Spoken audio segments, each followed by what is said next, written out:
SportsBeat is brought to you by Ken Garth. We hear you.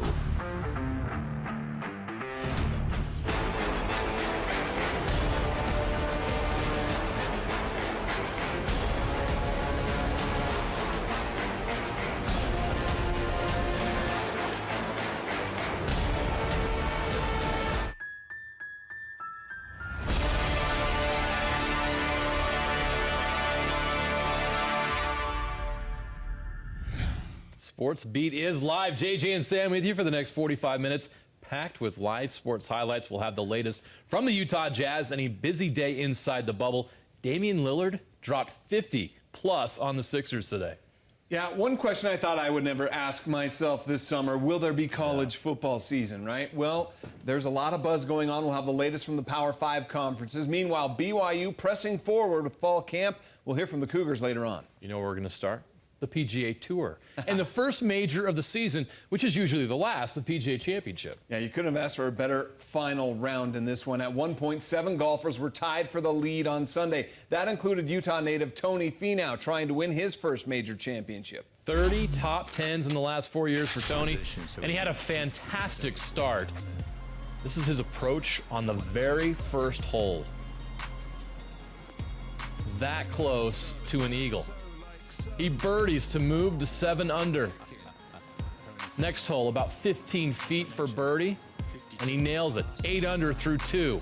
He parred his next 7 holes and then birdies 10. He's 9 under, 1 back of the co-leaders. On 14, he joined the co-leaders. A birdie putt off the fringe. 10 under, now to 17. This shot would have given Tony a chance, but it hit the pin. So close. Tony finishes tied for 4th with 4 other golfers at 10 under.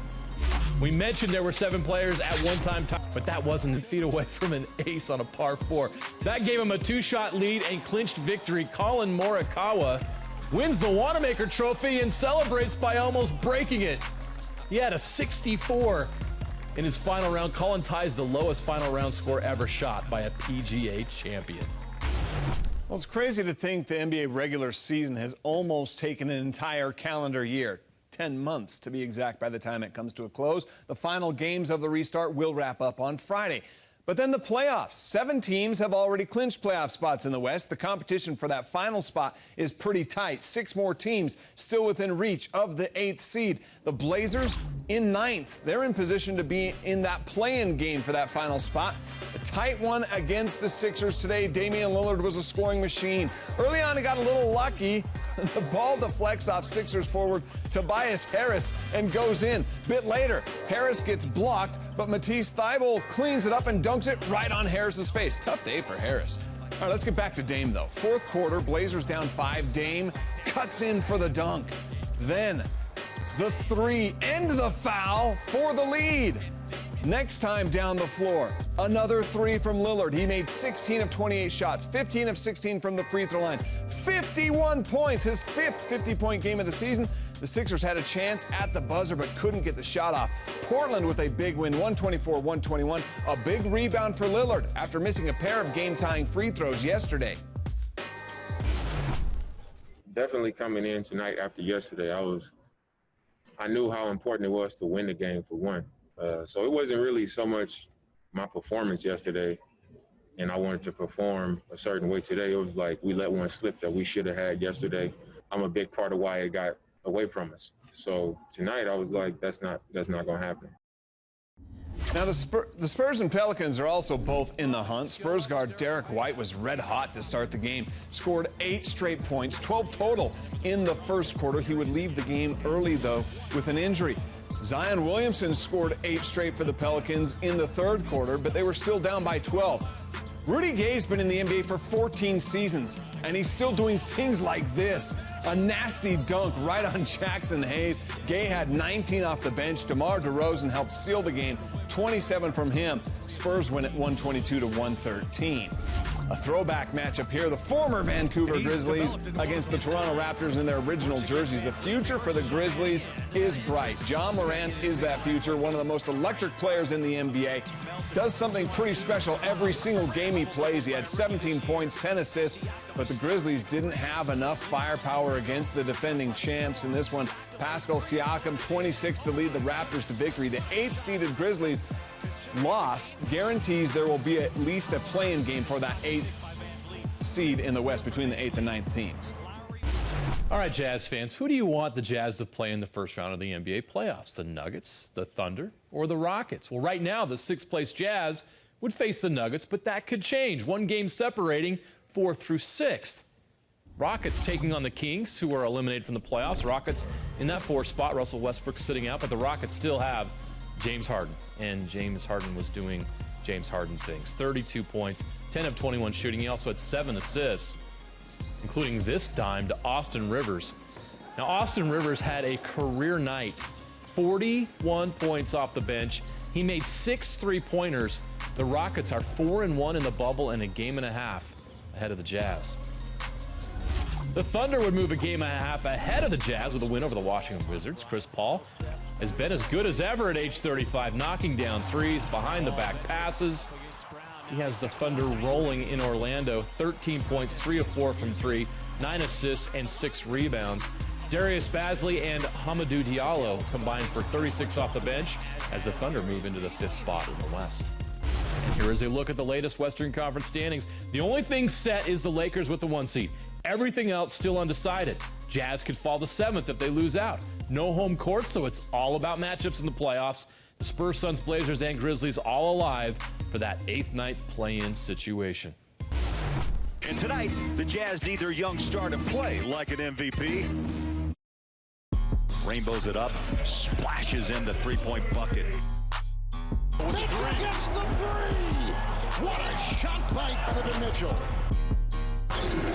Works by the defense, takes it down, got the way up and puts it through! That looked too easy.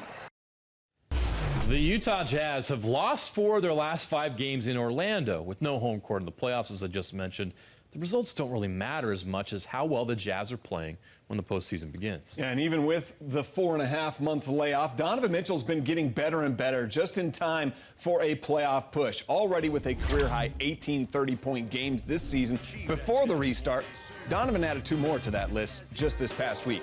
The first of those 2 came against the Lakers on Monday. His shooting touch was off at times, making just 9 of 22 attempts, but he made 11 of 12 free throws. He finished with a team-high 33 points. Donovan had 18 points on 7 of 18 shooting against the Grizzlies. He flies in here to clean up the miss by Mike Conley. Then the step back against his old teammate Grayson Allen. 3 of 7 from 3. This pass to Joe Ingles was unbelievable. Spinning through the paint, finds Joe, who buries the triple, back to creating his own offense. The step back on Dylan Brooks. Donovan also had 6 assists in a 124-115 win over Memphis. Donovan not only added another 30-plus point performance on Saturday against the Nuggets, but he also showed that when the game is on the line, he wants the ball in his hands. He took over at the end of regulation, hitting a big-time 3 with 7 seconds left, then going straight to the rim as time expired to force overtime. In OT, he put the team on his shoulders again with the go-ahead jumper with 3.4 seconds left, and he nearly brought the Jazz back in the final seconds of double OT. His reads in the paint, getting to the line, attacking the rim, when to shoot your pull-up, when to take your 3. There's a lot going on for him because he's able to make a lot of plays. And, we've seen that from him. And as you said, the fact that he's getting to the line, he was also great for his teammates. Just a lot of good things for Donovan. In the Jazz first 3 games in Orlando, they were struggling from the three-point line, just 25% combined against the Pelicans, Thunder, and Lakers. Well, that changed in the last 3 games against the Grizzlies, Spurs, and Nuggets. The Jazz are shooting 40% combined in those 3 games, which is where you would expect the second-best three-point shooting team in the NBA to be. Well, I thought the ball moved. We made quicker decisions. And, when you're unselfish, you're doing that and, working from getting good shots to trying to get great shots. What began as optimistic uncertainty in the spring to, yes, we will play football this fall, but conference only, has quickly become an uneasy situation this weekend for those, myself included, who want a college football season this fall. Today, Power 5 conference commissioners, led by the Big Ten, had an emergency meeting today to address the concern of playing college sports this fall during the coronavirus pandemic. Big Ten presidents met this weekend, and according to reports, they're leaning towards postponing the football season and hopefully having it in the spring. West Virginia's AD told ESPN that the problem with these discussions is there's not a plan in place if the season is indeed canceled. They need to have clear direction to move forward with this. It certainly won't be a popular decision for the fans and for the players. Clemson quarterback Trevor Lawrence posted a thread of messages on Twitter expressing his opinion that not having a season would actually put players at more risk, sending them back home to their communities where people aren't wearing masks or social distancing. He said there's a way forward and added the hashtag #WeWantToPlay with a complete statement that they are united with other players. All of this comes on the heels of the announcement made by the Mid-American Conference that it will suspend all fall sports, including football, the first FBS conference to do so. That means BYU's game against Northern Illinois in October has been postponed. The MAC is putting plans in motion to resume those sports in the spring. I sent him home before at the end of a game. Paul George just got sent home by me last year in the playoffs.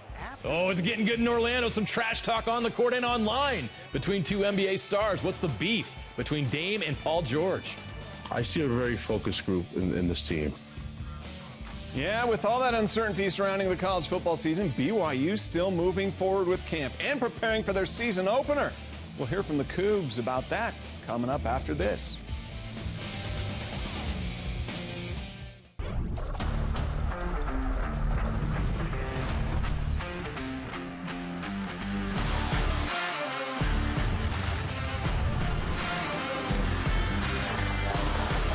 SportsBeat is brought to you by Ken Garth. We hear you. Well, the product the NBA has put on display at the Bubble in Orlando has been high quality and highly entertaining, if I can speak, considering how long of a layoff that these teams have had. Sometimes entertainment bleeds over to social media, as seen after last night's Clippers game. We'll have more on that coming up here in a bit. The Clips, though, right back on the court again tonight against the Nets. Kawhi Leonard had the day off yesterday for LA today. Paul George getting the rest. The Clips down 9 in the third when Kawhi takes things over. The three. Kawhi.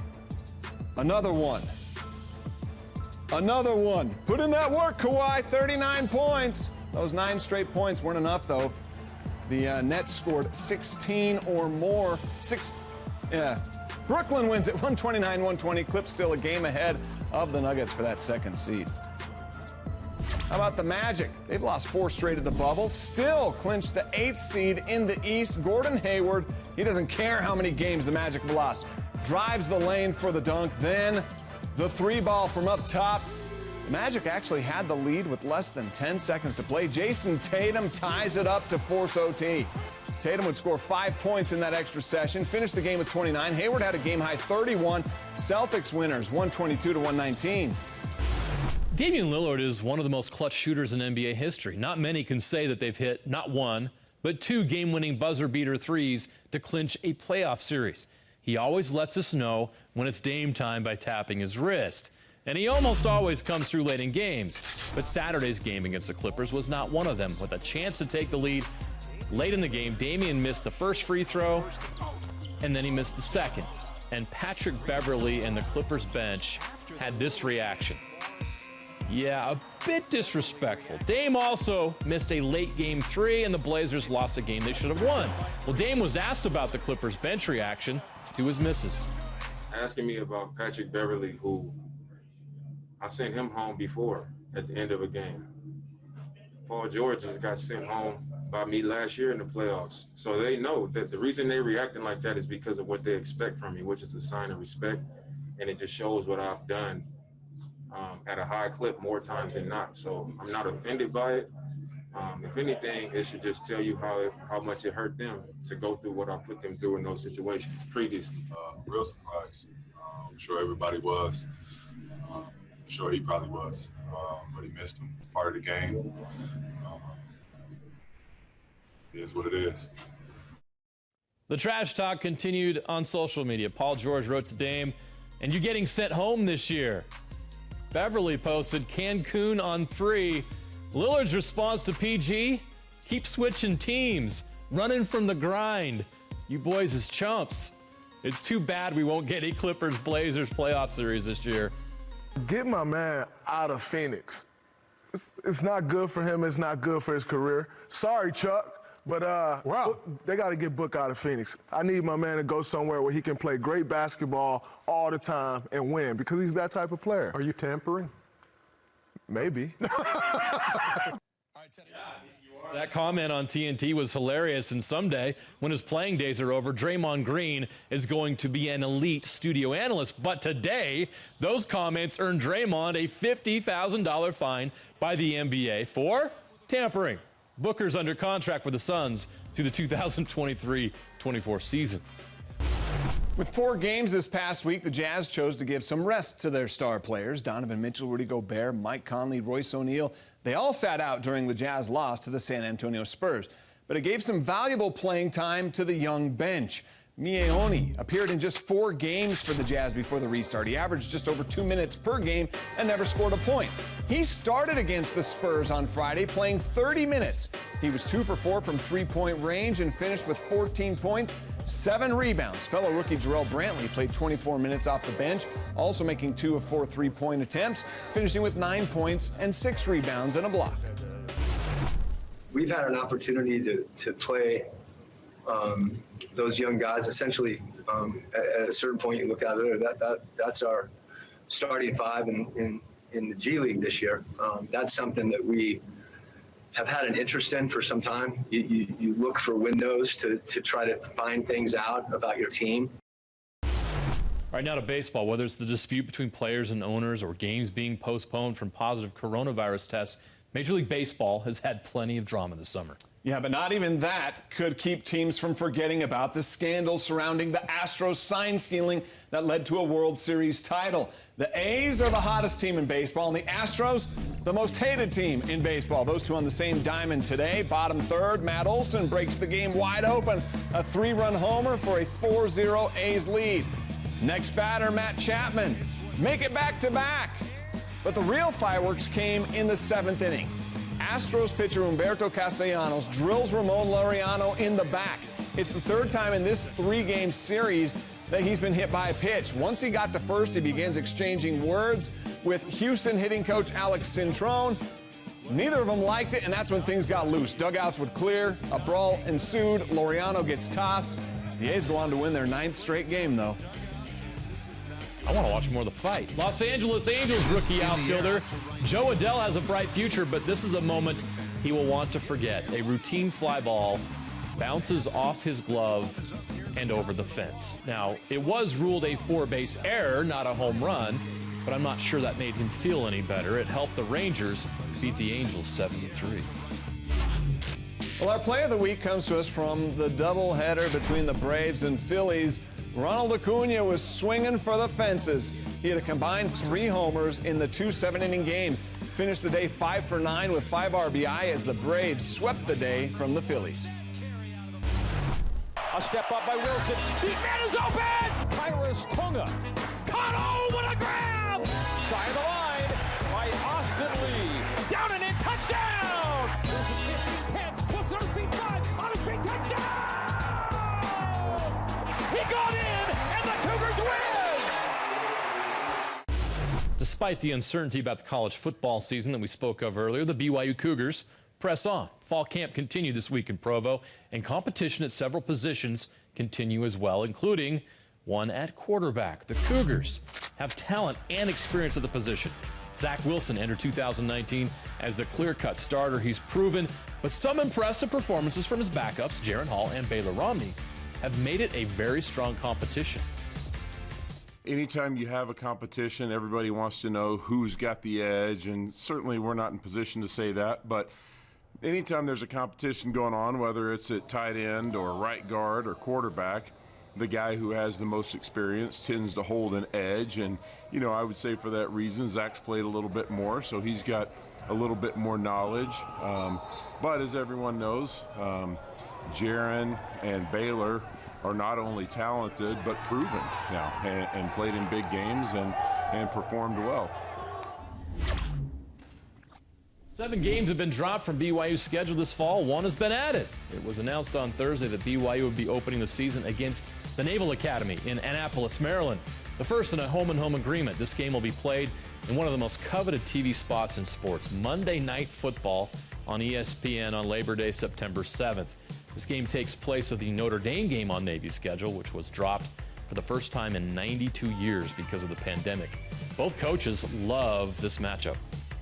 We wanted to play a good football team that we knew that they were doing all in their power to keep their guys safe, that their testing, that their protocol was strict.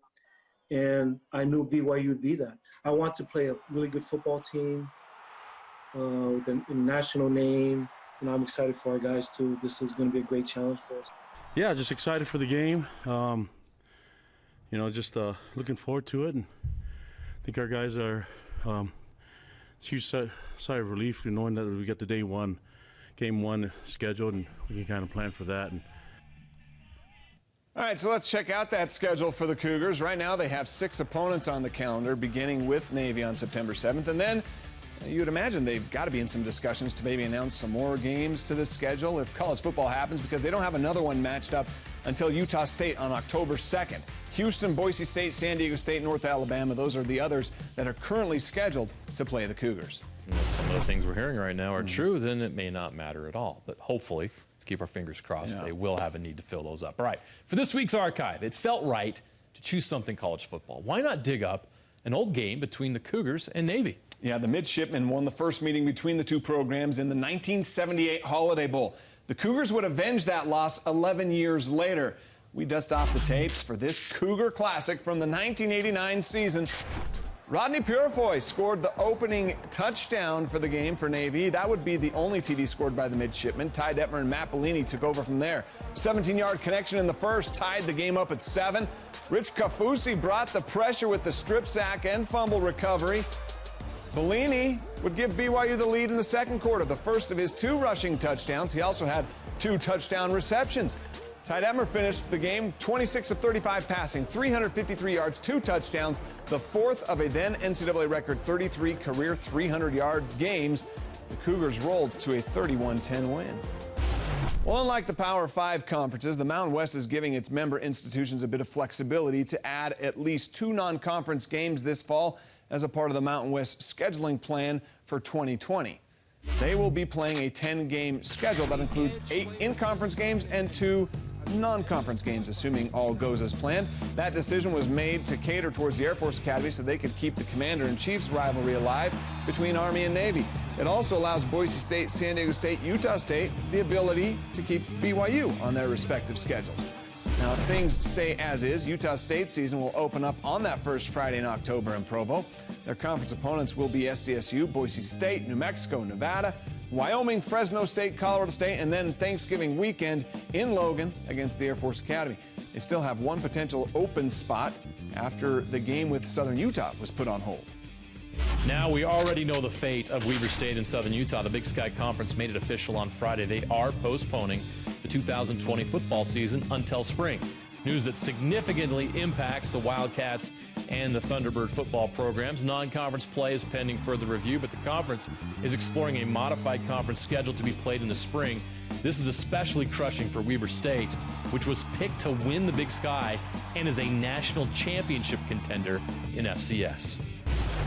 Obviously disappointed. I feel for the players. They had worked very hard since June, especially, to be able to be back in shape and ready to go for this season. So I really feel for the players and just hope that we can come up with something meaningful for them. We have an update on the We Are United player movement in the Pac-12, and it's not good news. The group met with conference officials Thursday, and that group included Conference Commissioner Larry Scott. So the meeting clearly did not go well. The We Are United group sent a scathing letter to Larry Scott following that Thursday meeting. Players saying they left the meeting disappointed and deeply concerned that he isn't taking their concerns seriously.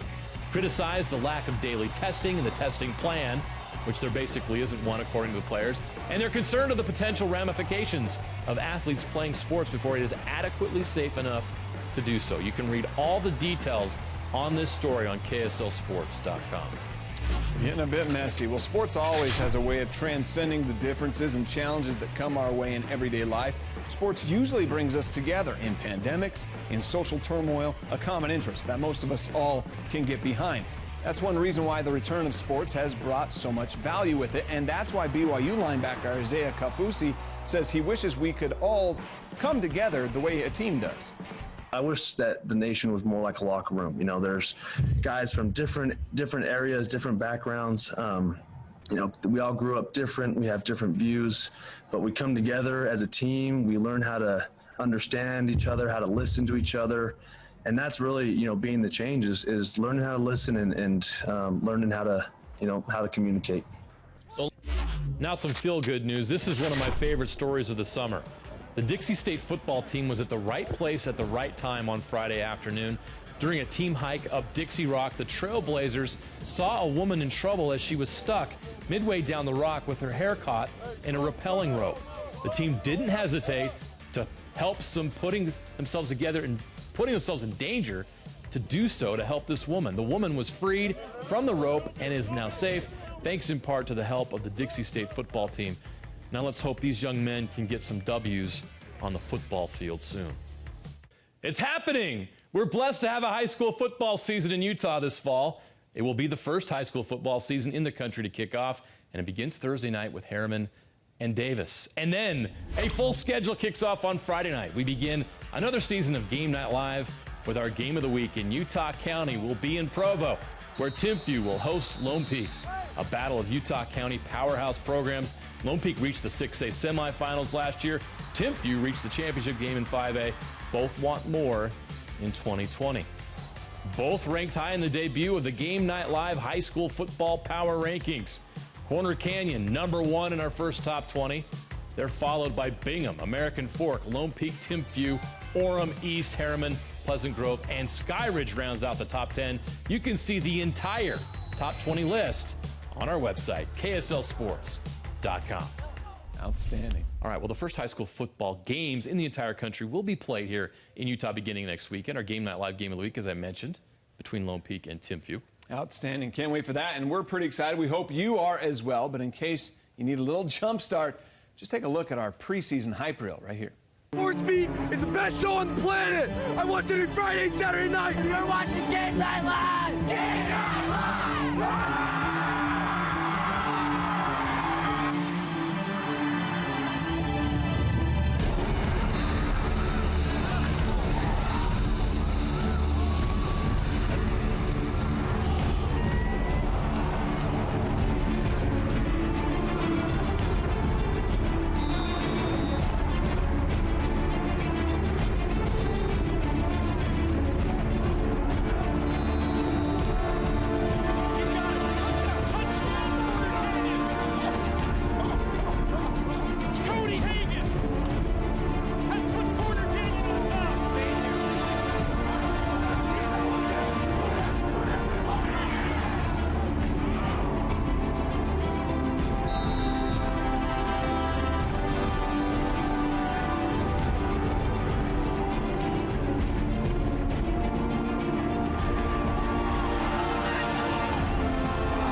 We have more from the big leagues, Diamondbacks and Padres. Rough outing for Madison Bumgarner here. Gives up a home run to Manny Machado in the first. Then Will Myers makes it 2-0. And they were just getting going. Fernando Tatis Jr., the second decker. Machado made it a curtain call as well. 6 homers for the Padres in this game. All in the first inning. First 3 frames, they win at 9-5. All right, hey, good news for Major League Soccer. The league announcing Saturday that Real Salt Lake and the rest of the league will resume regular season play in their home markets beginning on Wednesday. Now, group play from the MLS's back tournament counts towards the regular season, so RSL won't resume play until Saturday the 22nd for a game in Denver against the Rapids. 4 days after that, Wednesday the 26th, RSL will be back at Rio Tinto for a game against LAFC. They'll have road games against Portland and Minnesota and home games against Seattle and Colorado as well. We're excited to be back at home. It's, there'll be family around, and anytime any of us, staff, players, I'm sure you guys are the same, the comfort level is so much nicer when you're at home, and the rest periods go a long way when you're comfortable. It'll be great to have RSL at home soon. The Jazz play the Mavericks. Monday we'll have highlights. Tomorrow at 6 and 10. High school football. We can't wait. It starts Friday. Thanks for watching.